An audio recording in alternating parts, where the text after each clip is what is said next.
2 বছর প্লাস সময় আগের ঘটনা জিজ্ঞেস করেছেন। জঙ্গলি এমন প্রথম ফিল্ম আমার ক্যারিয়ারে যেখানে স্ক্রিপ্ট রাইটিং এর একেবারে স্টেজ থেকে আমি সম্পর্কিত হতে পেরেছি, সংযুক্ত হতে পেরেছি। এই এক্সপিরিয়েন্স আমার এর আগে হয়নি, কারণ মেনলি আমরা সবসময় পাণ্ডুলিপি পাই, আপনারা জানেন ডিরেক্টর আমাদেরকে পাণ্ডুলিপি পাঠান।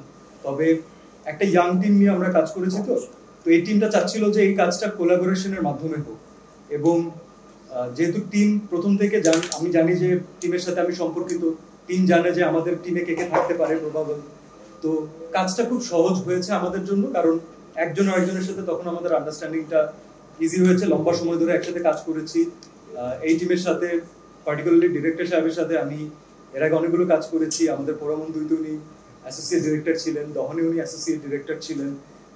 ওনার ডিরেকশনে ওনার প্রথম সিনেমা শান করার অভিজ্ঞতা আমার আছে। তো এই টিমটার সাথে আমার এক্সপিরিয়েন্স নিয়ে কোনো ইস্যু ছিল না, আমার ট্রাস্ট ছিল। তো ওয়ান লাইনার যখন আমাদের কাছে আসলো, গল্পের যে প্লট নিয়ে আমরা কাজ করেছি, ওই ওয়ান লাইনার আমার জন্য আসলে গুড এনাফ ছিল ছবির সাথে সম্পর্কিত হওয়ার জন্য।